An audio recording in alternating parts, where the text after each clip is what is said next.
A Jesús sea toda la gloria. Una vez más, que Dios los bendiga grandemente. Gracias por seguirnos en nuestro canal de YouTube. Que Dios los bendiga. Y nuestro deseo es que cada día aprendamos más acerca de Jesús, de su palabra. Él es nuestro Salvador y merece toda gloria, honra y toda alabanza. El tema de hoy es: no pierdas tu fe. Está basado en el capítulo 7 del libro de Lucas, la vida de Juan el Bautista. No pierdas tu fe. No importa lo que pase a tu alrededor, que tu fe se mantenga siempre intacta y que tu fe vaya creciendo día a día. A veces hay cosas en la vida, circunstancias de la vida, que pueden hacer debilitar nuestra alma, nuestros pensamientos, nos debilitan, nos quitan fuerza. Pero tú siempre debes mantenerte seguro o segura que Dios tiene todo bajo control. Aquí en el capítulo 7 del libro de Lucas 7, 18 en adelante, habla de Juan el Bautista y de Jesús, porque dice que Juan estaba encarcelado y había perdido esa fe hacia Jesús, hacia el Mesías, aquel que había bautizado años atrás. Vamos a leer el versículo 18, dice: los discípulos de Juan le dieron las nuevas de todas las cosas, y llamó Juan a 2 de sus discípulos y los envió a Jesús, preguntándole: ¿eres tú el que ha de venir o esperamos a otro? Cuando pues los hombres vinieron a él, dijeron: Juan el Bautista nos ha enviado a ti para preguntarte: ¿eres tú el que ha de venir o esperamos a otro? Lo primero que quiero señalar allí es el número 2. El número 2 tiene que ver con estar de acuerdo. Cuando tú te pones de acuerdo con Dios, será fácil creer esta palabra. Pero cuando hay división, tu fe se debilita hasta que se pierda. Hablo de la fe de Dios. Hay una fe natural y hay una fe espiritual. La que te da Dios es la espiritual. Tú nunca pierdas esa fe. Ahora, Juan manda a 2 de sus discípulos y aquí podemos ver la división que había, porque el número 2 está de acuerdo. Y Juan ya había perdido ese acuerdo con Jesús, porque recuerdan que él lo bautiza y le dice: este es el Cordero de Dios que quita el pecado del mundo. Este es el Salvador. Este es el Creador, porque Juan dijo: él es antes de mí. Entonces allí lo estaba identificando como Dios, el Creador de todas las cosas. Pero luego, al recibir informaciones falsas, mentiras, la duda tocó su corazón. El hecho de que Juan esté encarcelado significa que su prisión representa la duda. Su prisión representa la confusión en la que Juan estuvo al final de sus días. Entonces acá vemos que Juan envía a 2 de sus discípulos, y el primer punto es este: si no te pones de acuerdo con la verdad, la mentira será tu realidad, tu entorno. Entonces debes ponerte de acuerdo con la verdad, con Cristo Jesús. Recuerda el número 2. ¿Andarán 2 juntos si no se ponen de acuerdo? No. Debes ponerte de acuerdo con Dios, con su palabra. ¿Para qué? Para que cuando vengan las pruebas, las dificultades, te mantengas firme. La otra vez aprendí o le enseñé a la iglesia un verbo que es hacer, y uno de los significados de esos verbos es casarse, ser convertido. Ahora, ¿por qué te explico esa palabra? Porque Jesús le dice a sus discípulos: háganse, conviértanse y háganse como niños. Para siempre tener esa fe intacta, pura, debemos hacernos como niños. Para nunca perder ese acuerdo, debemos hacernos niños, como niños, para que así nuestra fe se mantenga pura, se mantenga intacta y vaya creciendo, como cuando un niño crece. Ahora bien, el segundo punto es: la confusión inundó el alma de Juan. Él mandó a preguntar si Jesús era el Mesías o habría que esperar a otro. Pueda que en tu vida en algún momento tengas experiencias con Dios, veas la gloria de Dios, tengas revelaciones, sueños y todas esas cosas. Pero cuando vengan las pruebas o cuando vengan informaciones negativas, entonces eso pueda debilitar tu fe. Y por eso tú y yo debemos siempre estar preparados, prestos para oír a Dios y no estar escuchando religiosos o chismosos o calumniadores. Porque la calumnia, el chisme, todas esas cosas destruyen esa buena intención que Dios pone en nuestro corazón. Ese deseo, el hacer, el querer y el hacer las cosas que a Dios le agrada. El enemigo te quiere quitar eso. Por eso vienen malas informaciones, informaciones negativas, chisme, calumnia, murmuración. A Juan le llegaban muchas informaciones negativas acerca de Jesús. Una de ellas está en este mismo capítulo, que a Jesús lo llamaron glotón y borracho.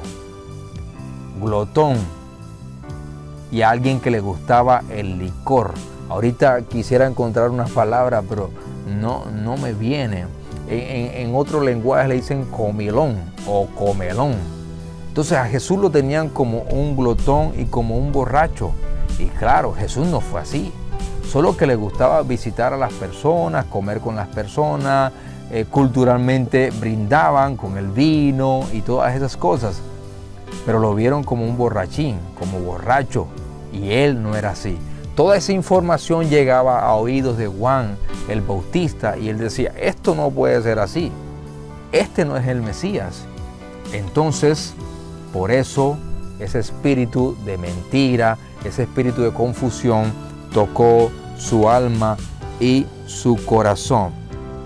Si no crees mis palabras, el tercer punto es este, si no crees mis palabras, entonces mira los milagros.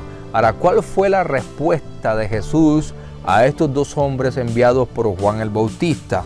Esta fue la respuesta.